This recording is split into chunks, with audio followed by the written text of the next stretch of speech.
Hello and welcome to another fun-filled knife adventure. Yay! So today we're going to be doing an unboxing of a Kizer, one of my favorite Chinese brands. This is one of their new knives. It took me forever to get it. I ordered it like 3 weeks ago and I just got it today. So, what is it? It's the Kizer Hawk by Carlos Elstner, 3.4 inch S35VN blade, titanium and liner lock. KI 4683A2. So, let's get into it. Wow. Alright, looks like they've got new packaging. Yeah, they don't have that little pouch of papers anymore. Guess that's down in the bottom here. It gives you the cloth and an extra set of screws. And then the pouch and the knife itself. And they have vacuum sealed it. Well, that's cool. That'll keep air out. Let's see. Let's get into it.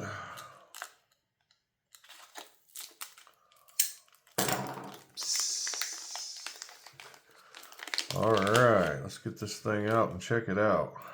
Let's see, I got a towel over here.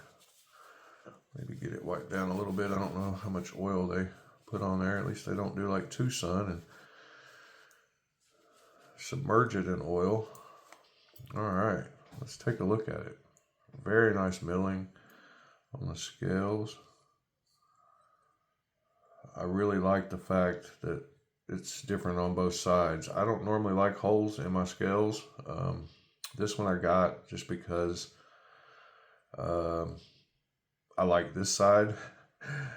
I mean, I like this side okay. I like the shape of the blade and I like the new Snap Echo lock system they've got. It definitely opened well. Whoa, drop shut. Get it past it. Yeah, super drop shut. Is it loose? No, feels tight-ish. Doesn't feel super tight. Feels like it could take a little turn. Let's see. That one didn't turn much. They feel like they're moving together, so there could be some Loctite involved there. But yeah, it's definitely drop shut. Centering is good. Alright, so it's a 4-finger knife. Supposed to have a 3.4 inch blade. The jimping on the back here is not very aggressive. In fact, I would like to see it more aggressive. You can't hardly even, I mean, it doesn't even really slow you down much. Not much grip there. I like this copper back spacer. And the holes will wear on me, I guess. I really like this side. I wish it looked like this side on both sides. But yeah, it is just guillotine drop shut. Let's see. Got any kind of vertical? Nope, no vertical. And really no side to side either. That's kind of amazing with the drop shutness it has. So let's see. This is S35VN blade steel. Like I said, it was 3.4 inches. It's got dual stop pins. So it's got 2 stop pins in here. You can see one there and one down below it there. And they both catch on the back of the blade there. Like I said, it's got the new Snap Echo detent lock system, and what it is it's basically a little pillar that drops into the blade hole instead of a ball. I think we might open this up at the end of the video and take a look at it. Let's do a couple size comparisons. Let's see. Here is it next to a Spyderco PM3 and a Spyderco PM2. The handles are longer than the PM3 and shorter than the PM2. Blade length, pretty close to the PM2. Definitely bigger than the PM3. Let's see. Here's another Kizer that some of you will have. It's Kizer Sheepdog. And let's see. Here's another Kizer some of you will have. Kizer Militol. So all three of these knives look like they're pretty similar in size. Blade length, handle size, all pretty good. Let's see what else we got here. We got a Cormorant. It's quite a bit bigger than the Cormorant. Here is a Vostede Psyop. Blades look very similar in length, but the handle is a little longer on the Psyop. Here's a Kizer Veritas. Handles look a little longer on the Hawk. And then here is the Spyderco Shaman.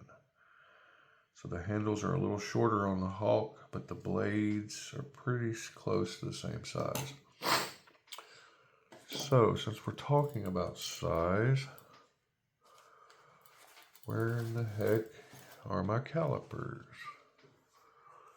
Well, I don't see them. Hold on, give me just a second. Ah, here they are. Little tools I left sitting over there too. So let's see. Let me get into my calipers. Get some measurements. One I forgot last time was behind the edge, so we'll try to get the, okay, we're in inches for us American folk. Let's see what we got here. Up at the top of the blade, at the widest part, it's 0.118. And then right behind the edge, at the thinnest part,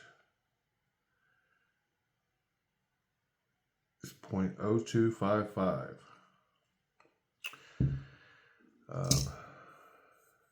Looks like it's got a flat grind. I don't really see a hollow. Can't really tell. I don't have a, yeah, I think it's a flat grind. Let's see, width of the scales at the widest point, maybe around in here. 0.47, 0.480. And then the widest part with the clip, 0.636. Okay, it's got a couple of measurements for us. Let's see, total length. You can see the 3.5. I mean, it's very close to 3.5 from the tip to the front of the scales here. Cutting edge looks like right at 3.5 too, because the cutting edge lines up with the front of those scales. So they're calling it a 3.4 inch, but I see 3.5 inch. Let's get a weight on it. Scales here. Let's see what we got as far as weight goes.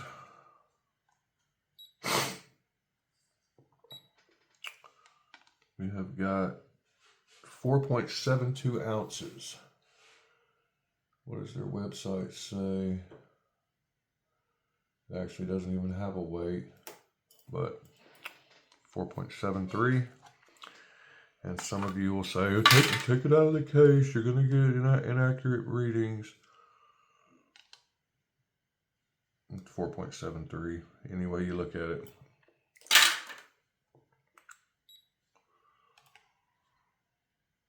.73. So, yep. I've got that. Let's see. Let's get in here and do it. Maybe grab a piece of paper and do a sharpness test. Sorry. Put the knife back in the middle at least. So I'm not prepared. The paper was off screen there. Let's see, start at the back. Oh yeah. All the way to the front of the blade.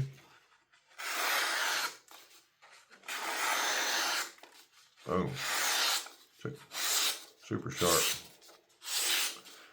After you've cut paper with a few knives, you can kind of tell by the noise it makes. Of course, you got to hold the paper right too.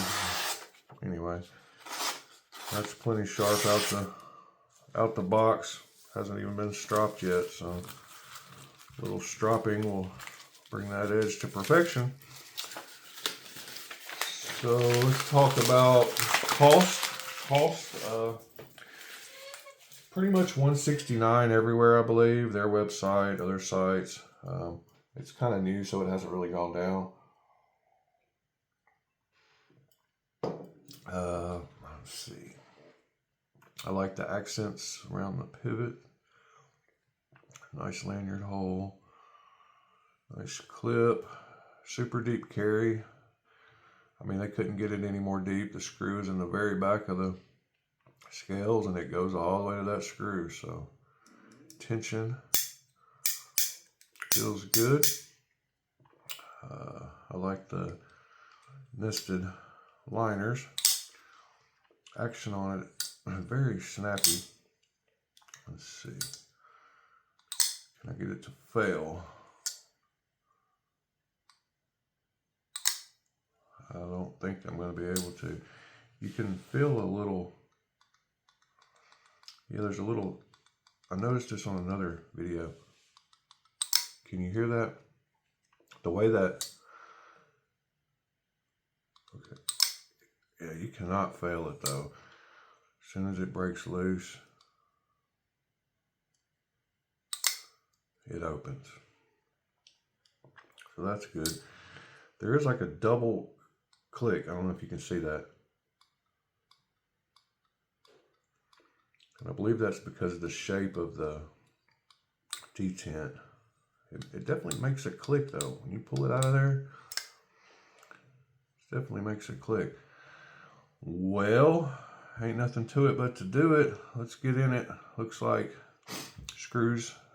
Oh, that's cool. There's no screws on the show side. Screws are on the clip side. I think,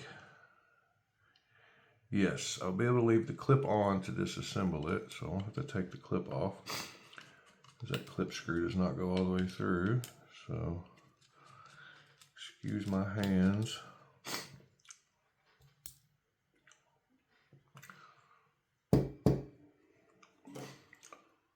Maybe I could turn it sideways and you should be able to see.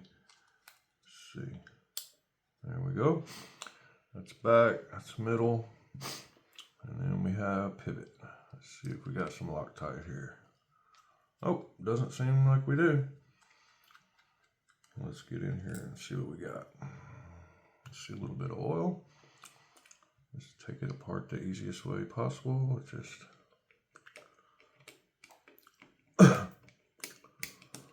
come on. What's holding this? Like some kind of pin. Am I gonna be one of those guys that takes it apart and isn't able to get it back together? No, we're not gonna let that happen. So, as you can see, nested liner, full size. I think these little things were stuck in the back spacer is what the deal was. So here's that snap echo system. Let's see if we can get a close look. It's kind of, well, it's definitely, it's not a ball, it's a cylinder. And that cylinder fits into that big hole there. And you can see the track it's making, how wide it is when it goes down through there. But evidently, it's not providing much resistance because it's sliding super smooth. Not much to the inside of it. There's the double stop pins. They came out with this scale. You can see both of those there, and they both line up in that little channel of the blade. I did not bring any oil in here, so I'm going to just leave the oil that we got. We do have a captive pivot, so it's flat on two sides, and this liner has got flats on top and bottom also. So that's the way we need to line it up to reassemble. Start with the blade here. Now we got to make sure those stop pins clear. Let's see if I can get this on. Trying to do this on camera. Probably not going to be the easiest, but we're going to get it. Let's see. I should take the stop pins out, but we're going to try with just like this.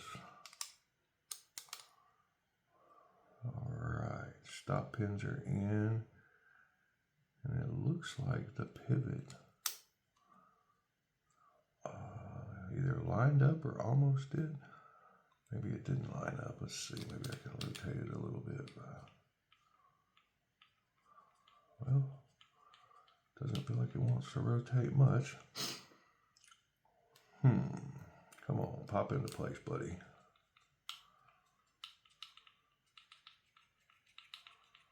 Well, there you go. So I'm not going to be able to get it to go in that liner.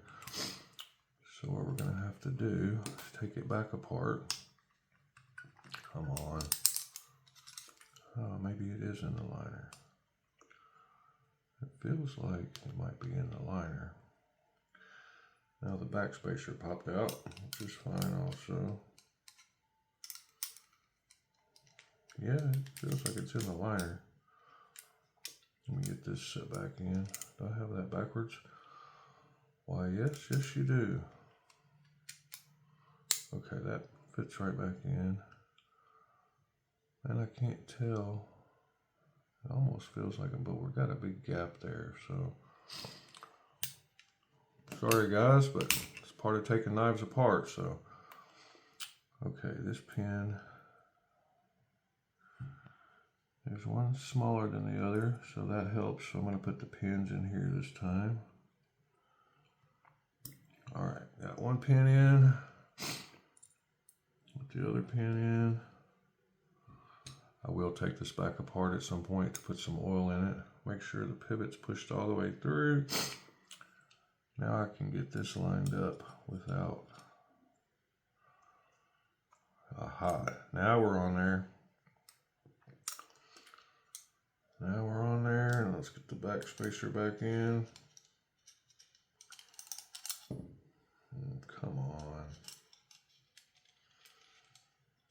You know, what's funny is this is the first disassembly I've done on video. Well, I did the rattlesnake knife. It was definitely not this finicky, but there, that looks like that's gone through. Let's put the pivot screw in and see if maybe tightening that up will pull it all together. Let's go backwards, get in there. Well, there we go. Let's see. Yep, I pulled it right together. I can feel it pulling it together. Boom, boom. This is the middle one. Sorry about that, guys. Part of knife. Part of knife maintenance is learning how to take them apart and get them back together. If you don't work on your own knives, I suggest you try. Don't be scared. Let's see, centering. Still right in the middle. See if the action feels the same. Yep, a little less drop shut. I might have gotten it tighter than it was from the factory. Let's check the lock up. No side to side, no up and down. Both stop pins back in, back spacer back in. Lock is about 30% where I like it. Feels like it goes over there pretty easily also. You can feel that snap echo detent pin Can't call it a detent ball because it's not a ball. It's a detent cylinder. I don't know. It definitely holds it in. The detent is pretty strong. I think I almost had it failed there. It's hard to get it to fail, even with just, let's see, let me see if I can just barely get past the detent. Oops, yep, it caught on my finger. Let's try again. Yeah, I don't think you're going to be able to fail that knife. Action on it's great. Everything about this knife is great. I like the size, I like the weight. I like the blade shape, sheep's foot. I like the blade window or the blade slot, blade hole, whatever you want to call it. I like the milling. I like the accents. I like the fact it's got a different pattern on both sides. I like the clip. I like the deep carry. I like that it's centered. I like S35VN. I like Kizer. What else can I say? I like you guys. I really do appreciate you spending your time with me, checking out this knife. Sorry it took me a minute to get it back together, but I figured I'd just show you the reality of things when you've never taken a knife apart. At least we got it back together. You know, that's always a plus. I've really not ever had any that I couldn't eventually get back together, but some took longer than others. If you haven't subscribed, please do so. Tell your friends about me. Hit that like button. Leave me a comment. Let me know where you're watching from. Getting up, finally broke 500 subscribers, so that's exciting. When I get to 1,000, I'm going to do a giveaway. Other than that, look forward to seeing some new knives on here because we got some more coming in. And I appreciate you spending your time with me, and we'll see you on the next one. Thanks.